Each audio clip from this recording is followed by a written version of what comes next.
हमारी समझ में ऐसा कोई आदमी नहीं जिसको नींद नहीं आती, नींद सबको आती है। और अपन अभी जो देख रहे हैं ये ज्योति, ये तो नींद आते ही बुझ जाएगी आपकी। ये ज्योति जल रही है ना अभी, अपन को संसार दिख रहा है, ये तो नींद आते ही बुझ जाएगी। आप सोने के नींद के बाद आपको कुछ नहीं पता लगेगा कि आप कहाँ सोए हो।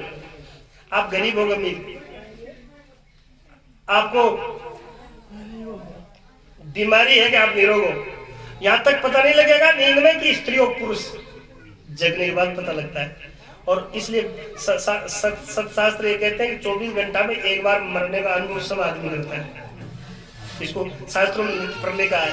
अच्छा, नींद आ गई, मान लो अपन जगे नहीं तो फिर क्या करेंगे? नींद मौत की छोटी बहन है। 24 घंटा में एक बार मरता है आदमी रोज, वो तो जग जाता है, नहीं जागे तो। लेकिन आपने जागृत का अंत देखा कि जागृत मिट गया है और नींद आ गई है। इसका गवाही कौन? ये किसने देखा कि नींद आ गई? और फिर नींद में सपना देखा और सपने में हरिद्वार चला गया और हर की पौड़ी पर स्नान कर रहा है। और वहां स्नान करने के बाद पंडित जी से पूजा करवाई, पंडित जी को दक्षिणा दी और पंडित जी ने आशीर्वाद दिया, तब जग गया। तो एक बात बताओ, वो जागे ना खाट में पड़े हो, बड़े हरिद्वार में पड़े तो खाट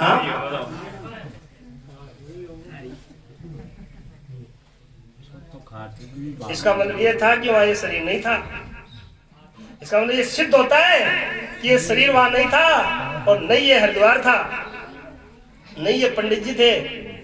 इसका मतलब शरीर में नहीं, शरीर में नहीं। मैं होता तो ये शरीर तो कमरे में बंद था, कि हरिद्वार बन गया, तो फिर मैं कौन हूं?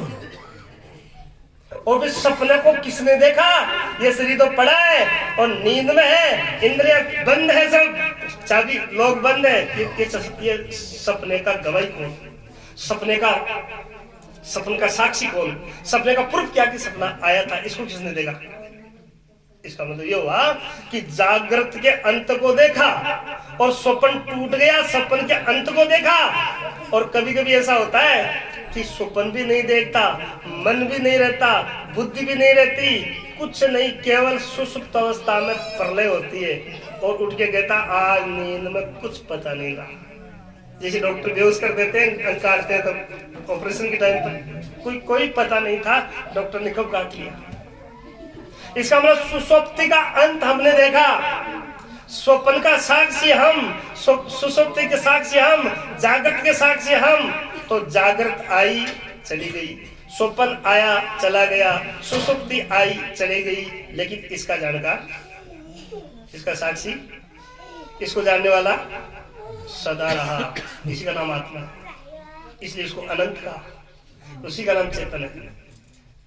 उसी को ब्रह्म कहा, किसी ने उसको जीव कहा, किसी ने उसको ईश्वर कहा, किसी ने उसको अल्लाह कहा, किसी ने उसको खुदा कहा। वो तो आपका केरला को नाम कायम कर लिया,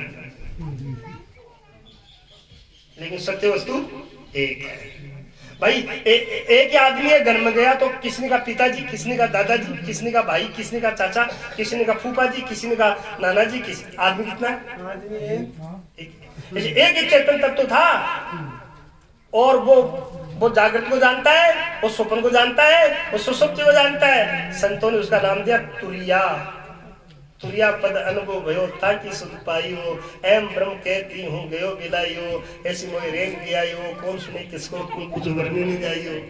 दे बिन दे विदे ब्रह्म व्यापक, जा हरिगुर सतगो मेलो, के बनानाथ सुनो भाई साधो, ऐसे हुयो नो ब्रह्म बेलो, साधो भाई देव ऊंचो चढ़ हेलो, जोगी जति सती सब सुनियो, कौ मुक्ति को गेलो, साधु भाई देव ऊंचो चढ़ हेलो। और धर्मदास जी को कबीर जी ने बताया, कौन सुने मारी कौन पत माने, सतगुरु मोहि लखाया, भूलिया जीव भटक मर जाए, दास कबीर खत गाया, धर्मी हुआ मेरा हंस कहराया, जाने चंद दिवस नहीं रजनी नहीं धूप नहीं छह। इसलिए महात्मा ने कहा कि फिर नहीं आऊं भवनाय, चेतन ब्रह्म जाए मिला। गुरु सुख राम जी की मेहर, अचराम के तो भयो, गुरु जी का शब्द मोल खबर पड़ी जिसने लिया।